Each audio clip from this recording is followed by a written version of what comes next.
नौकरानी एक घर के लिए कितनी जरूरी होती है, आइए देखते हैं। अरे बहू, ये देख, सारा साबुन बर्तन में रह गया। ये नौकरानी कोई काम नहीं करती, गंदा काम करके चली जाती है और ढेर सारा पैसा ले जाती है। अरे मम्मी जी, उसने तो साफ किया ही था। मेरे ही हाथ से इस ग्लास में सर्फ गिर गया था। अरे बस कर झूठी, उसे बचाने के लिए सारी जुगत लगा ले, लेकिन मैं तो इसे निकाल कर ही रहूंगी। हमारे जमाने में ना कोई नौकरानी थी और ना ही ये चिकने बर्तन। चूल्हे के जले बर्तनों को राख रगड़ कर साफ किया करती थी मैं। अरे माँ जी, मैं कहाँ बचा रही हूँ उसे।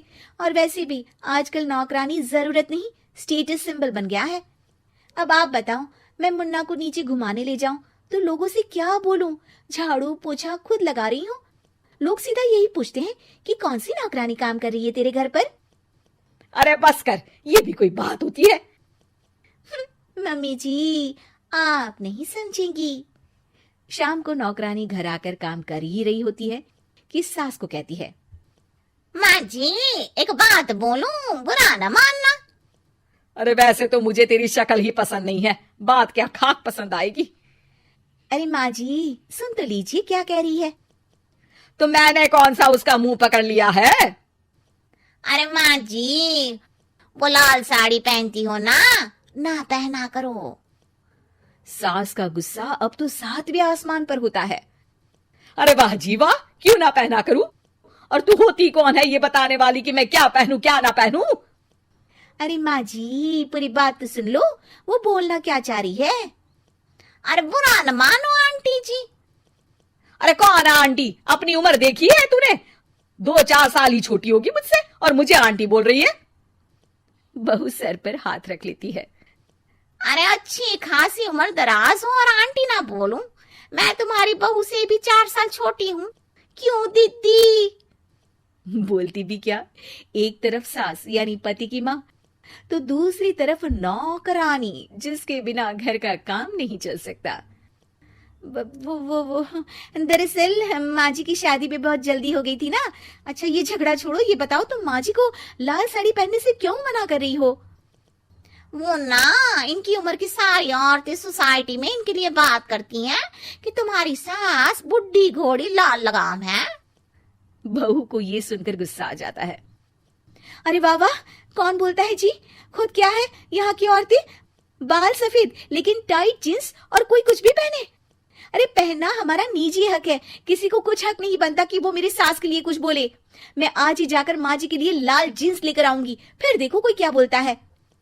अरे चुप लाल जींस। अरे सुन नौकरानी की बच्ची, जाकर बोल दे उन लोगों से कि उन लोगों की तरह मैं उड़ती नहीं फिरती हूँ घर बार छोड़कर। अपने बच्चों और नाती पोतों में मन लगाती हूँ, ना कि सारा दिन ताश के पत्तों में आंख गड़ाकर 3 पत्ती खेलूं। नौकरानी वहां से चली जाती है। वैसे बहू, नौकरानी के क्या फायदे हैं ये तो पता नहीं, लेकिन सबसे अच्छा तो ये कि पता चल जाता है कि कौन किसके लिए क्या बोल रहा है।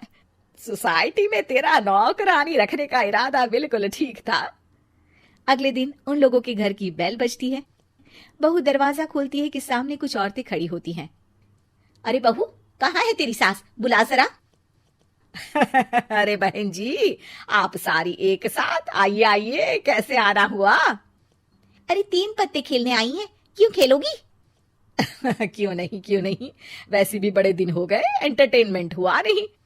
बहू जा जाकर पकोड़े तो बना ला। अरे बस करिए, आगे कुछ पीछे कुछ।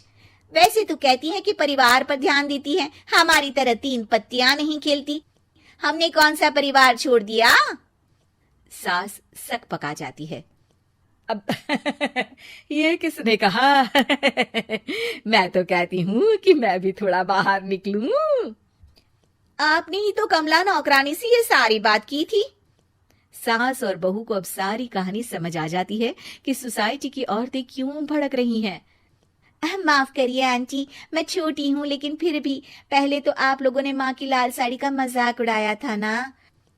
हाँ हाँ, उड़ाया था, लेकिन उससे पहले तो तुम लोगों ने हमारी जीन्स के बारे में बात की थी। अरे क्यों ना पहने हम जीन्स, तुम्हारे पैसों की थोड़ी ना है। सास और बहू सर पकड़कर बैठ जाती है। देखा बहू, ये खेल कर गई तेरी नौकरानी, यहाँ की बात वहां तो वहां की बात यहाँ। दोनों किसी तरह औरतों को समझा बुझाकर घर भेजती है और कसम खाती है कि नौकरानी को नौकरानी ही रहने देंगी।